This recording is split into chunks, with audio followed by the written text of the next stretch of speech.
Cha kalpatarubhyascha kripa sindhubhya pacitanam pavanebhyo vaishnavebhyo namo namaha. So Gopal Bhatta Prabhu started by saying that he is humbled by the opportunity to speak to such an exalted audience. So I feel completely undeserving. And anyway, that I'm just fulfilling the desire of Tapan Mishra Prabhu to say a few words on the subject of sustainable education in ISKCON. And so he feels that it is relevant that not all the devotees can maintain themselves by teaching Krishna consciousness and Krishna conscious related topics. And so definitely it's an issue, but I was wondering if we could see the show of hands, how many of you feel that you face this challenge personally in your life? Please raise your hands. Okay, not many, but few. And so yes, I think it is relevant that if we are teaching other people, can we learn to earn ourselves? By doing that, which is a Vedic and Vaishnava tradition, that Brahmanas are maintaining themselves by donations and they don't have to do anything. And of course we are not living in those ideal times, but could something be done to address this problem? And yeah, sorry. Of course, we're not expecting that luxurious kind of donations, but we still need something to maintain ourselves. So what could be done? What should we look for? And I suggest that we should go for credit. I don't mean that we get someone's credit card for our exclusive use, because the word credit in English has different meanings, and one meaning is that people trust us, and because we earn trust, Prabhupada was speaking about love and trust, they want to support us in what we are doing. And so, without making it very complicated, if we just focus on this word credit, and there is a good reason why it is written in this specific way, because it's an acronym. What do we need to get, what do we need to get power back? So what do we need to get credit? And so credit as an acronym is consisting of 6 letters, and while our projector is heating up, I can introduce you to the acronym. So it is consisting of 6 elements, and first element is charisma. One definition of charisma is the Lord's blessing. So if you are a charismatic teacher, then definitely people will respond very positively. And the second element is relevance. So it's very important to be relevant in our teaching, in our presentation. In other words, that what we teach cannot be just hypothetical or theoretical. It has to be connected to, real life. Yes, that Srila Prabhupada was saying in relation to Anyabilahita Shunyam Gyana Karma Dhyanavritam verse that our power is Shilanam, that our movement and Krishna consciousness is very practical. So it's really important that we connect whatever we teach to devotees' practical life. Third element is experience, that experiential education is very popular, not only in ISKCON, becomes popular in ISKCON, but it's very popular all over the world because people want to experience what they learn, and so we should provide our devotees with practical experience. D stands for donations, and of course we are very happy to receive donations, but it's also important to remember that brahmanas are not only meant to take, but they are also meant to give donations as well. And dana pratigraha, as we know, and very simple example that only flowing river has fresh water, and if water is not flowing, then it becomes unsuitable, unusable. So we should get and give. So that's the principle of donations. And I stands for innovation. I would say that innovation is an equivalent of development. And if we are not reinventing ourselves, probably will soon be dead. And the time frame means that we are mindful of the time. We do not get carried away by explaining the subject. Luckily we have Tapan Mishra Prabhu, who is keeping time of every presentation. And it says that it's a sign of respect towards people. And some of us might say, but what if I don't have charisma? And how do I understand what is relevant? And what do I do to provide people with practical experience? And I cannot give donations because I don't get donations. And innovation, I don't know how to innovate. And time frame, I just like to speak on and on and on, and it's hard for me to stop. And therefore, all the time I have this out of money experience. And so, what is the solution? And I suggest the second elaboration on the credit, which is how do we get, for example, charisma? And it is connected to conviction, and it is very much connected to the subjects which were brought previously, and that is, in order to convince, we have to be convinced. And professionally, it was defined that charisma is connected to conviction. If you are not convinced, you cannot be charismatic. It's full stop. And so you have to be convinced about what you giving to people, right? Because if you are convinced, they'll become very much inspired by learning from you. And then second, relevance is connected to rapport. It's very important to establish relationship with those people whom you're trying to teach or train in anything. And third solution is engagement. You need to engage. In order to give the devotees experience, you need to engage them. It could be either discussion or some practical application.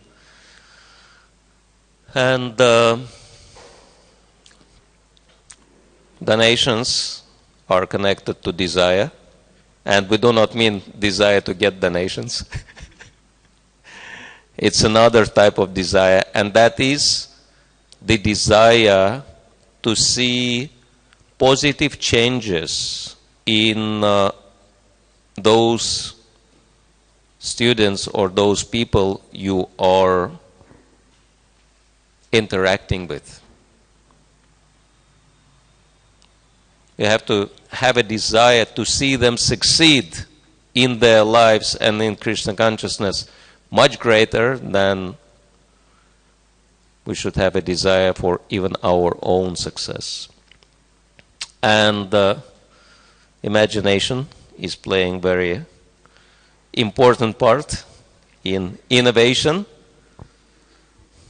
It's very interesting that we have to innovate all the time, and Srila Prabhupada showed that example of very innovative approach in Krishna consciousness. And so, but we cannot deviate. So how do we innovate without, how do we apply innovation without deviation? So for that we need to use our imagination.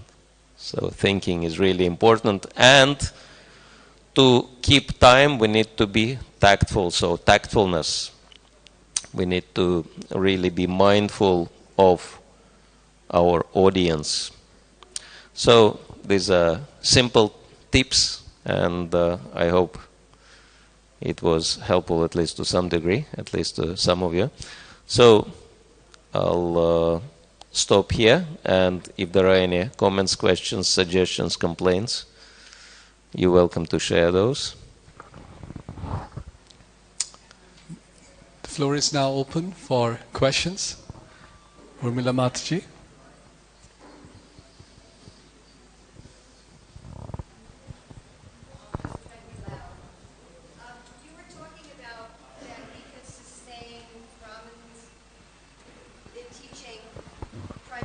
Through an adjustment of the mood and mentality of the Brahmanas themselves.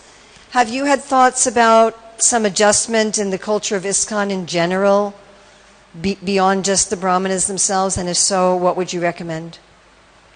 Would you please clarify the question? So it seems that what you were saying applies just to the teachers themselves. Do you feel that there needs to be some sort of difference in the culture in ISKCON in general?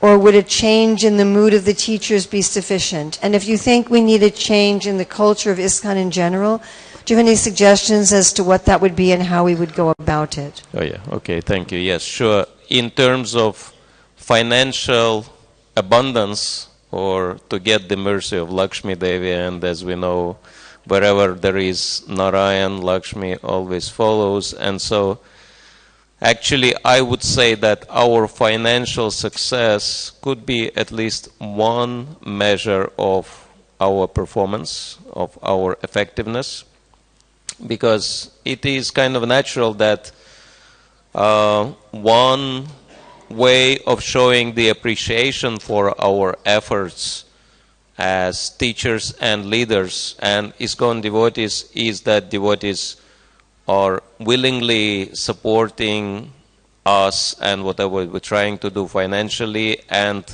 we don't actually need to, you know, apply different tricks to solicit donations. And I was thinking that our mentality of leading people, you know, kind of mentality that I am the one, the smartest one who figured it all out, and I will tell everybody what to do, what not to do, and everyone should just listen to me, should be replaced with the mentality of facilitation. And I think our focus, at least in dealing with devotees, should be shifted from Kirtanam to Shravanam as the foundation of our spiritual development. If we just learn to listen and understand people's needs and address those needs in a Krishna conscious way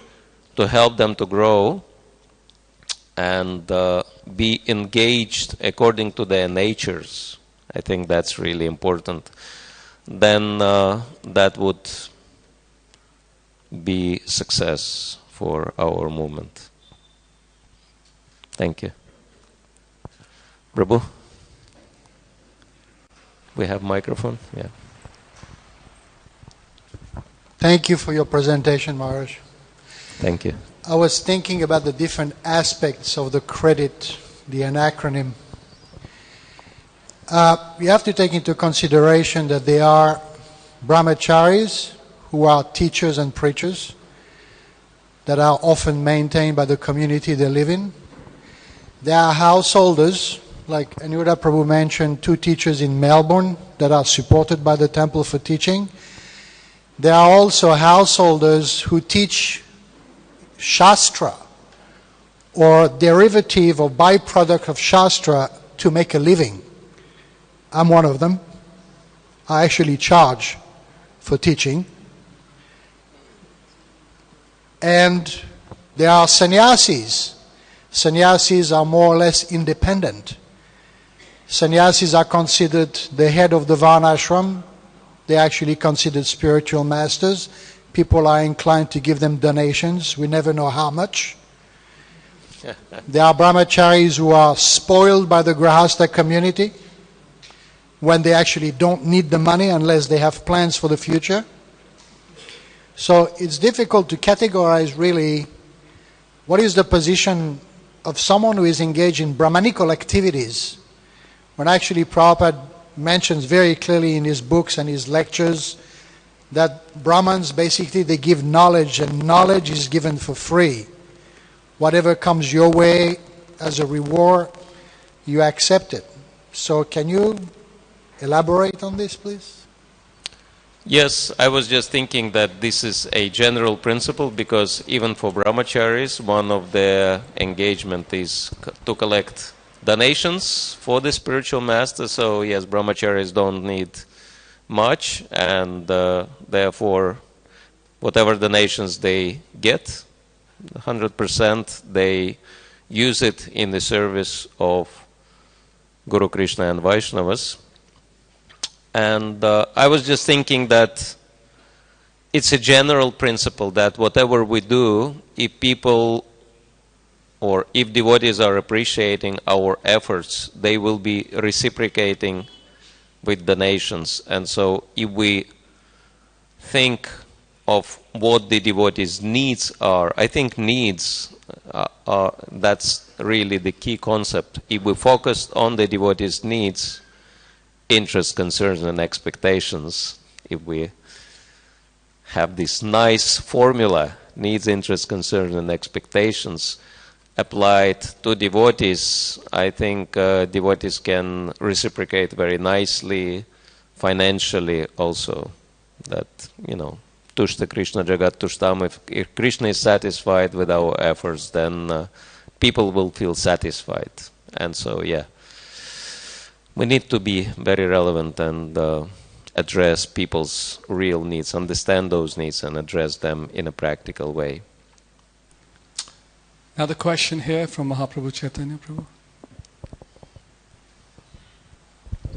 Thank you so much, Maharaj. My question is, previously we were talking about Bhakti Shastri, and how many of our programs, they're not so much represented, people are not taking as much as we would expect. And you were talking about, not charging, but expecting donations. Do you think that that could be a way? We have an online platform and more free education for all, like some of the churches and the other religions they offer. They even offer incentives, some of the other religions or even other Hindu organizations. For those who do the courses, they actually give them some reward. The best student is given a reward rather than charge. So do you think that could be a way forward for us to promote?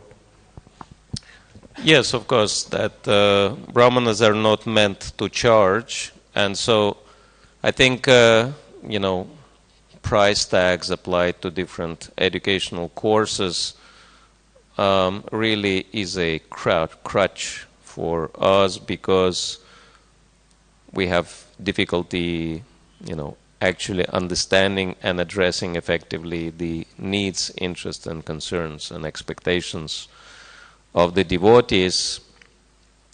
And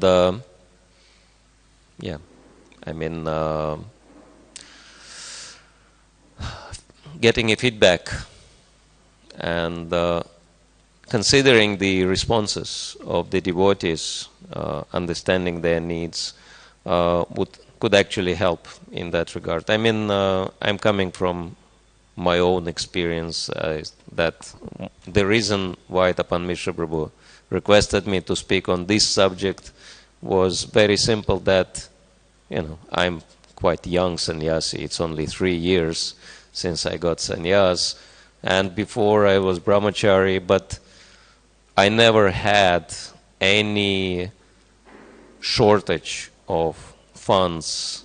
Devotees were always reciprocating very amply with my effort, and so of course now after sannyas it's increasing to such an extent that I can actually, what I consider, invest a lot into the devotees' development, and some of the senior leaders, they are also participating in our new school, which we call Ideal School, which stands for Innovative Development to Empower Authentic Leadership.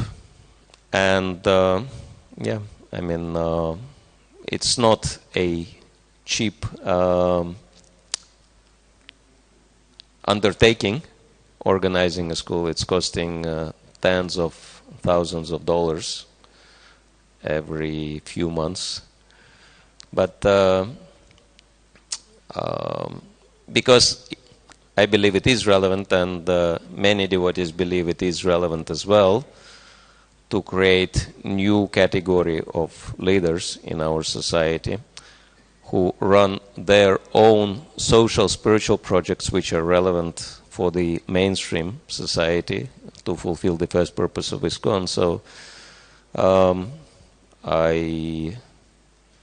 so far I didn't had any out of money experience. So if we are relevant, if we are addressing the devotees' needs, there should never be any shortage of donations or funding without us even asking people for them. I have experienced that people give even when I'm offering them scholarship, they still give. In an organization which is not systematically collecting data, information, anecdotal evidence is often useful. So if you were to just walk across from this part of the campus, go to the other side, there's a school, as in front of Prabhupada Samadhi Mandir, Sri Mayapur International School. And if you were to see the sort of funding the school has, the sort of maintenance that is offered to the teachers, you will find that it is constraining. If you happen to be a teacher, a householder who has a family of 3, and you have to sustain, it becomes difficult. And when I requested Maharaj to speak on this topic, I was already speaking to 2 educators who basically lived their life in a very Brahminical way. Prabhupada disciples who lived their life in a very Brahminical way, but right now they're struggling. And to the extent that when I requested them to come over to the conference, they said it's very difficult to arrange the money to come here. I feel that although Maharaj asked the question, not many hands came up here. But unless the devotees feel otherwise, I think there is a strong need. There is a strong need to relook at how the educators are supported within ISKCON. Maharaj, I thank you so very much for taking out your time. Thank you. Maharaj also mentioned to me when I was speaking to him, these devotees are not able to come. He says, why? When I was just a brahmachari, I went around 12 times, Maharaj. 12 times around the world. So I said, Maharaj, please kindly come and share how others can do the same.